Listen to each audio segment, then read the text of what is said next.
Hi, I'm Amanda. I live in Barry and I'm the Equalities Champion and a member of the Scrutiny. Hi, I'm Emma Newbury. I'm a tenant in Rydfelyn and I'm the Vice Chair of the Scrutiny Group. Hi, I'm Elizabeth Lendering. I'm the Finance and Resources Director of Naworth and I've been here for about 12 years. Hello, I'm Una Lyons. I'm Housing Director at Naworth. I've been with Naworth since 2018. So hi, I've been elected to start off this session. And just to say, it's about rent and service charges, and it's about starting a conversation with tenants about how we go about setting rents and service charges, and how to make sure we're keeping it fair, and that tenants know how we go about doing it to make sure it's fair and it's transparent. A little bit of background, just to let you know, just to set the scene. Rent and service charge setting, it starts around September, October each year. Around about October, we have a service charge group that meets and we make sure all the contracts, about the contracts and how we're going to gather the information.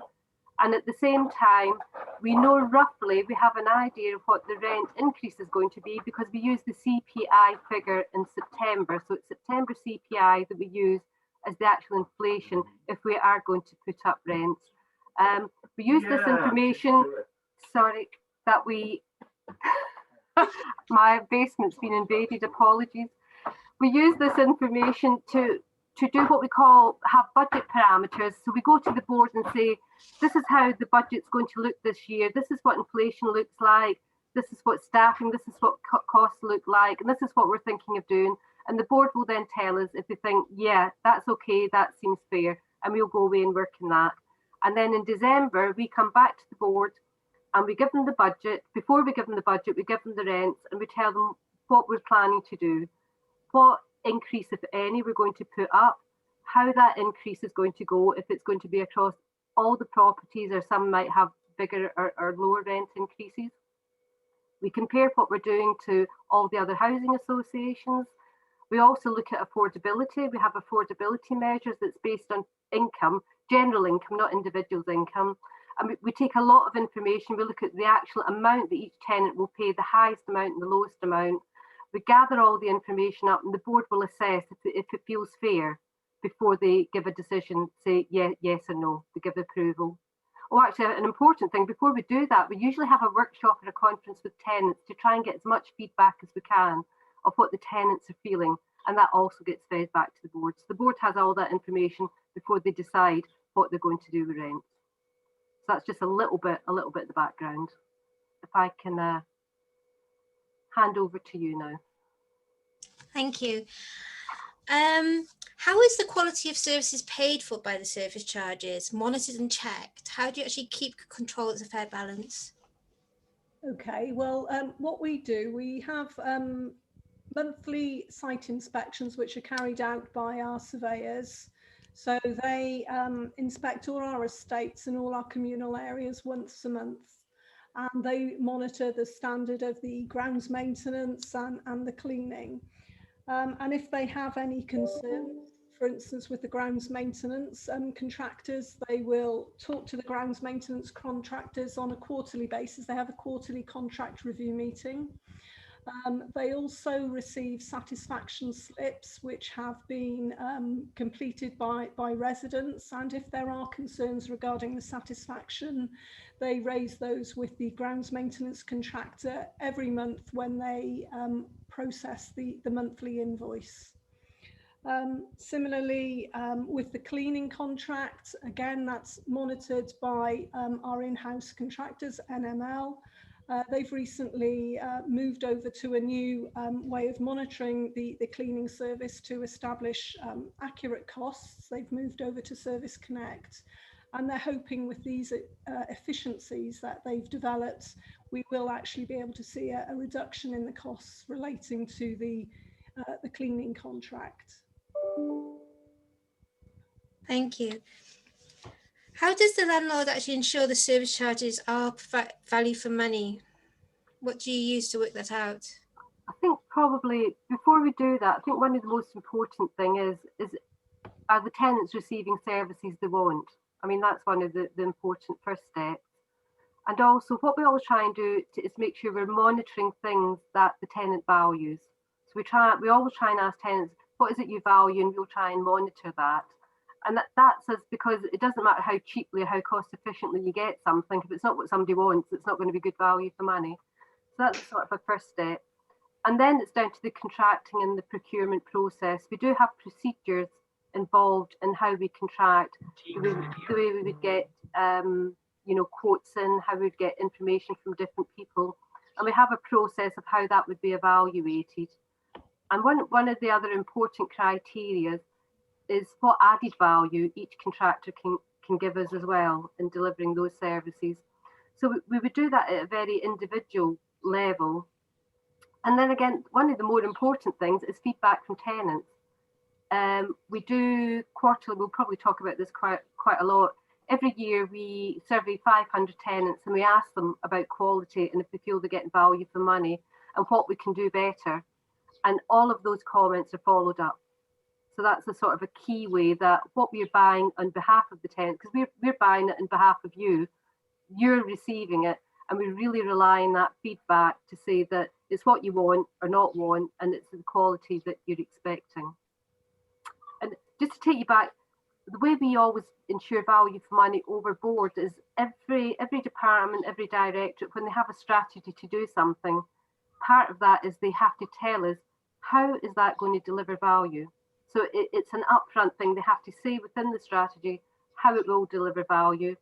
And we have a group that involves board members called the Value for Money Steering Group, and they have to present, they have to do a presentation to prove it too. So it gives a lot of people time to pull it apart, ask them questions and try and get it improved. I hope I've answered that. I hope I've given you enough information. Emma. Right. What information is given to tenants and about service charges, and how have they been calculated? Okay, well, when tenants sign up, within their tenancy agreement, there is normally a breakdown of the services that we charge for and an explanation. When we're looking to introduce new services, we always write to all residents affected and consult them on the changes. And normally what we will do is we will explain the reason why we're introducing a service, and we will ask for feedback. And often there will be options as to what type of service they want and the frequency of that particular service. For existing tenants, every year we review the service charge and we provide them with a breakdown of the service charge by each element of the service. So there'll be a cost for instance, cleaning, gardening, door entry system. That will be itemised, and there will be a comparison with last year's figure. And we ask for comments back in relation to that. We did used to send out annual questionnaires on the services that were provided, but we haven't done that in recent years. We are always interested in feedback from tenants on service charges. So if tenants have any views or suggestions on how they would like us to consult them regarding service charges, we'd be interested in your views, Emma, and those of all our tenants across our stock. I hope I've answered that. What can tenants do if they're not happy about the service charge costs or the quality of the service that they pay for? The best thing I can suggest is tenants get in touch with us as soon as possible and give us details of what they're not happy about. So, for instance, if it's about the cleaning or the grounds maintenance, if they can tell us exactly why they're not happy and give us as much information as possible, because then we will investigate it with the contractor. We'll probably go out and inspect if we can, if there aren't restrictions in place, and have a look at the quality of the service ourselves. And then we'll speak to the contractor concerned, or if it's our maintenance operatives, we'll talk to them about what we can do to improve. Sometimes we'll ask residents to sign a satisfaction slip on a regular basis to, make sure they can confirm the service has been carried out and they're happy with the quality of it. So the best thing I can suggest people to do is to contact us as soon as possible with as much detail. and we will investigate it and report back to the tenants.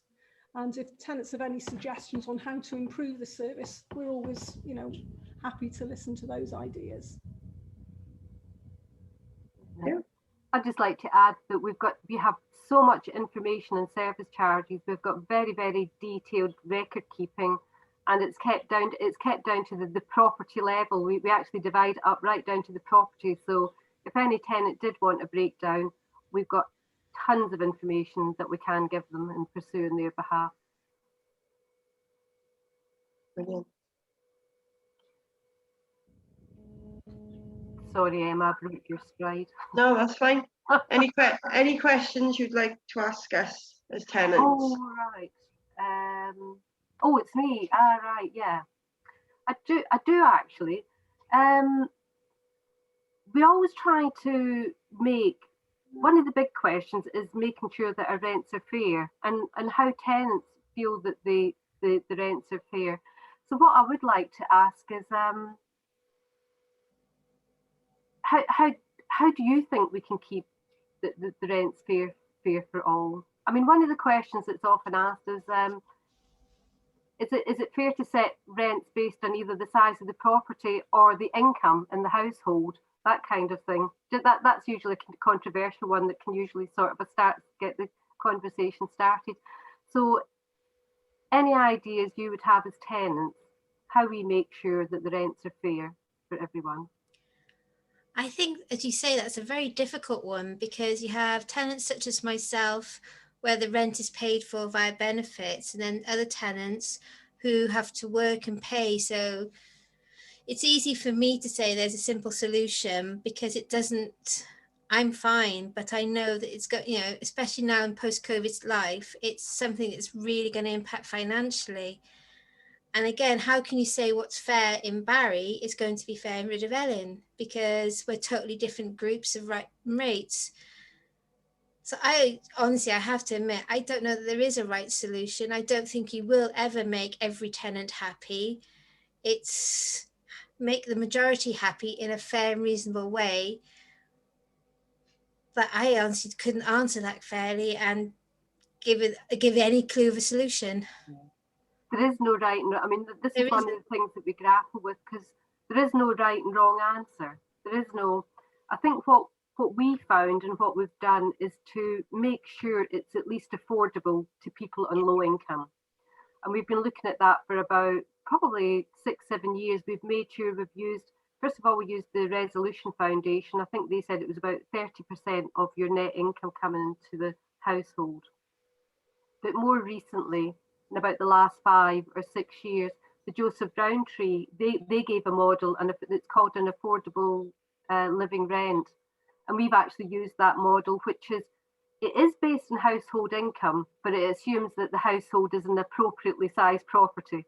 So a family would be in a 3-bedroom and a single person would be in a 1-bedroom. And it works out, and it tells you roughly, it works out, you know, through a lower income, say the lower quartile earnings for the area, and that's based on the area in Barry or RCT, whichever area you live in. You would use that as the basis for calculating what a household income might be, and we actually look at that and set the rents accordingly, and we try and actually make sure that nobody pays more than 28%. So that's what we've done, and it's the best we've come up with. And I think what we found is most other housing associations seem to be adopting a similar model now, and I think it's because it's so difficult. It's so difficult to actually find out. We're also getting our actual, at the letting stage, when people move in, we know what people's income is when they move in. We don't know what people's income is once they are in, because your jobs change. But we're trying to use that as well now to make sure that the people coming into our homes can actually afford it. And we're doing that with service charges. We're doing a huge amount of work on that. But Una and I have bashing our heads together, trying to keep service charges down, trying to keep the cost down, because people want more services, and rightly so. So it's a real struggle making sure it comes under the right level. I probably answered my next question. I think I had another question to ask. Is there anything else you'd like to ask me about that? I think I'm inclined to agree with Amanda over the you're never going to get that right balance, especially now with the COVID-19. I think it's just hit everyone so bad at the moment that I think everyone is in a position of struggling to pay rent, pay, you know, and the service charge, to even pay bills. So I just don't see how we're ever going to get that fine line of what's good for one tenant and what's good for another. Yeah. Oh, thanks. I think we're not doing anything. Hopefully, we're not doing anything wrong. At least we just keep trying to be as fair as possible if anything new comes up.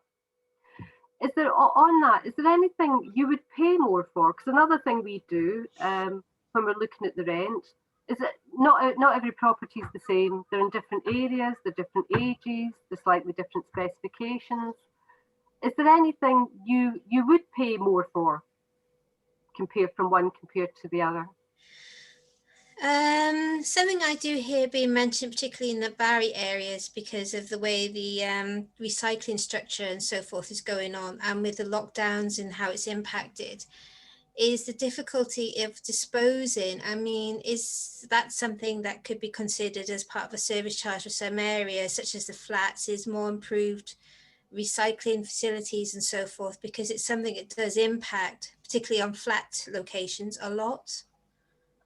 I mean, that's a health as well as, you know, it smells, it doesn't look pretty, and it's always the same tenants either causing the problem or being left to fix the problem by clearing up the mess.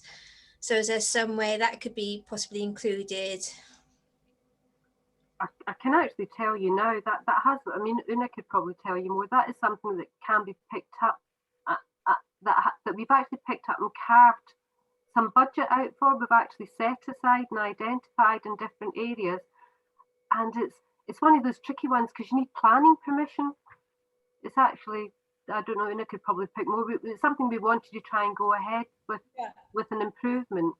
That's right. On one of our large estates in Barry, we are working with the local authority to remodel one of the bin stores on that particular estate because there have been such severe problems there. And what we're having to do is redesignate a couple of parking bays, and we've actually needed to get planning permission to do that. So that's resulted in delays to the remodelling of that bin store, which we hope will be much larger and able to accommodate the amount of refuse that's regularly being sort of disposed of in that area, and often causes the existing bin store to overflow. So that is a project we've committed quite a lot of money to do, but unfortunately we haven't been able to do it as quickly as we would have liked because of the planning permission issue. We've also recently started to remodel one of the bin stores up on the Reedvellin estate as well, after a lot of joint working with RCT Council. So residents should see some improvements to one of the bin stores in Shakespeare Rise over the next couple of weeks. I think that work is actually taking place as we speak. The good thing about this is that it won't be service charged, that won't be an additional cost to the tenants. We're actually doing that out of an improvement. It's improvement capital work. Yeah. We do recognise that, you know, rubbish disposal is a real issue for residents, and we are looking to make improvements elsewhere where they're needed. We focused on the two priority areas, one in RCT and one in the Vale, which were the two really problem areas where we were getting a lot of calls. So we're hoping those bin store improvements will benefit a lot of residents. So I'm probably going to run over our allotted time. But one of the groups we have is about 5-6 years ago, we set up a strategic service charge group because we could see, especially in new properties, service charges were going up and up. So what we wanted to do is make sure we could design it out. So if we could remove, it's like removing communal areas. If you have a communal area, communal place for disposal, it gets difficult and you've usually got to pay for somebody to clean it up. So we've actually looked at trying to remove as much communal and service chargeable areas as possible. But the other area that group was looking at too was behaviours. It's actually, hopefully, we haven't done a lot of work in that, but it's actually how people behave as well and the way they dump the rubbish. So hopefully that is we haven't lost it, but there are things that we do actually want to work as a housing association, because it distresses people. Tenants get really, really distressed with rubbish.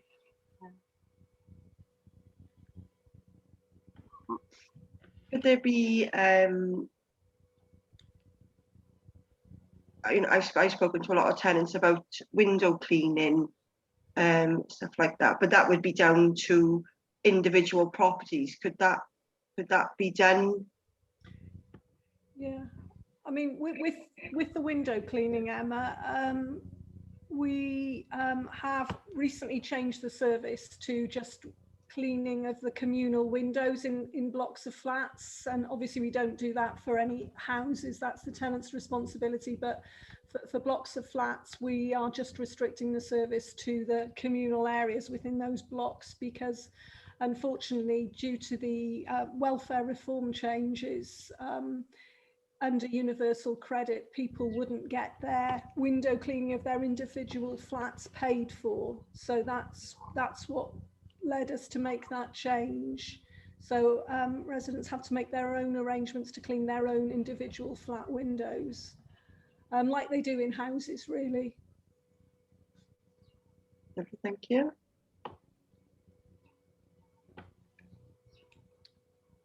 So Amanda, I've got a question to ask you in terms of just trying to find out from residents really what we could do to provide better value for money in terms of the rent and service charge that you pay. Just looking for some ideas from you really in terms of what you think we could do to provide better value for money. I think you have mentioned quite a few plans that are happening, but I think it wouldn't hurt to actually let the tenants know that these are happening behind the scenes, or the reasons why decisions have or haven't been made for things, such as why you focused on one particular site in Barry for the rubbish situation. People, I mean, we all know that there are many places similar, maybe not as bad as this one, but actually letting the tenants know we are working on it behind the scenes. It just isn't happening as fast as we would like it. Yeah, I think sometimes just the communication is often going to be enough to let somebody know, actually, okay, it's been explained to me. I can understand the reasons and the thinking. I wish it was happening a bit faster, but I'm fine with knowing. So I think sometimes it's not so much about talking about the money, it's about talking about the flow of letting people know why decisions have been made would be really useful too. Okay, great. That's really useful feedback, and we will act on that and write to our residents at Reedvalin and also on the estate in Barry that I talked about, and possibly put something on our website as well. So thanks for that, Amanda. Was there anything else from a value for money perspective that you felt we should take into consideration? Do you have anything, Emma? I don't. Sorry. That's okay. I mean, You just said, literally just said what I would have said. Is the Yeah. information is telling the tenants what is happening. You've got you'll have a lot of frustrated tenants, over the example of what Amanda gave. So I think just keeping them informed, letting them know it is happening, is going in the right direction. And again, such as Emma mentioned regarding the windows, a lot of tenants in the flats and the schemes and so forth, they're saying, well, I'm paying a service charge. My windows used to be done. Now they're not. Why not?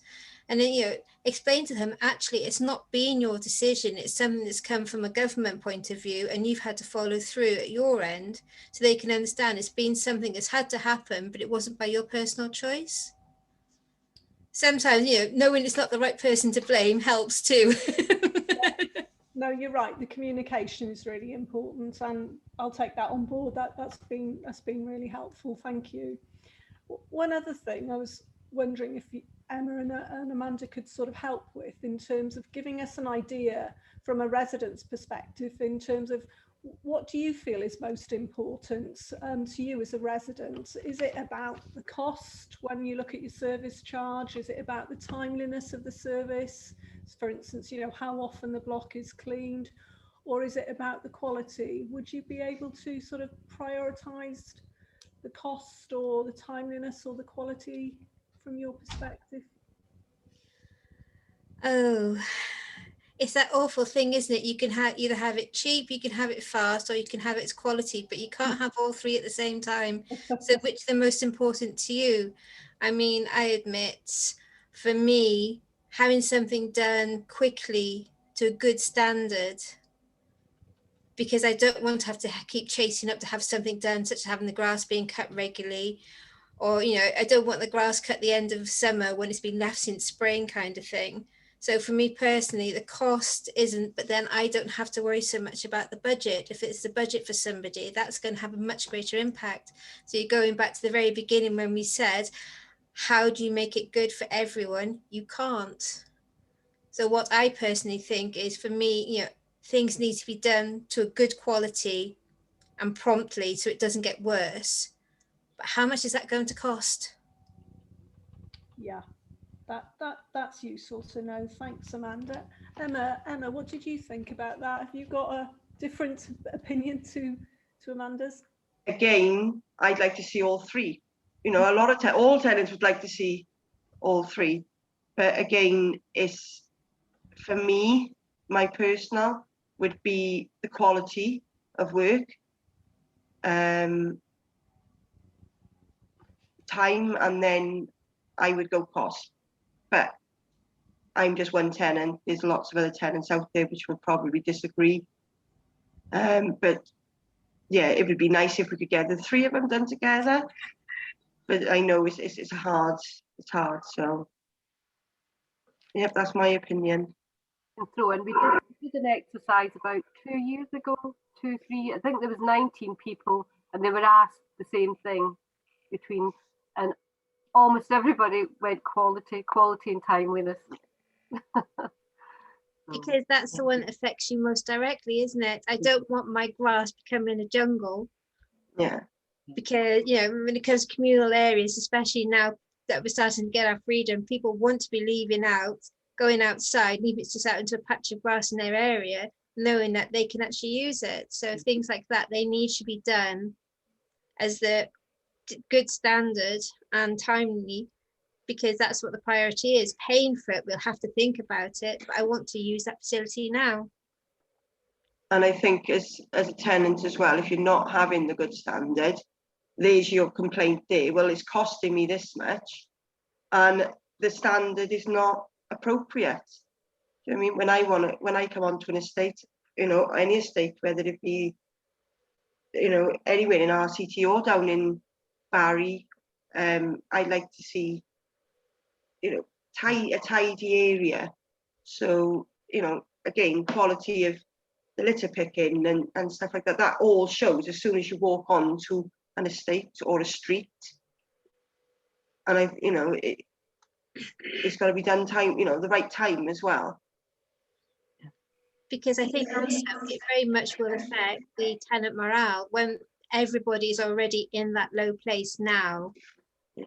It's important to make sure that people can actually feel positive about their home and their local environment around their home. And if there's not seeing that being done, people are already in a vulnerable point. We don't want to make it feel worse for them. So yeah, again, for me, it's got to be timeliness and quality. It's got to be done tidily and at prompt time. We'll have to think about the bills later, like everything else. Thank you. That's really helpful. Thanks both. We'll bear those things in mind.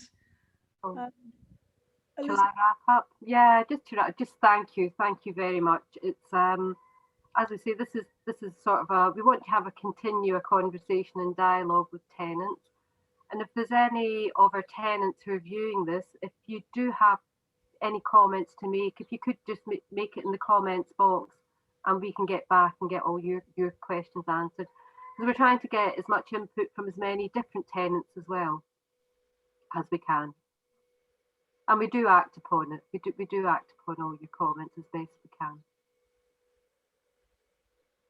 I think that's. You get any final words, Una? Just to add that we're developing a service charge policy over the next couple of months. Elizabeth and I have started working on it with some colleagues. So we will very much welcome some resident input into that. We're hoping to talk to scrutiny group about it further and to get some meaningful, dialogue with other tenants on our new service charge policy. So we'd be grateful for anyone who's interested in working with us on that. Thank you very much. We look forward to your comments. Thank you.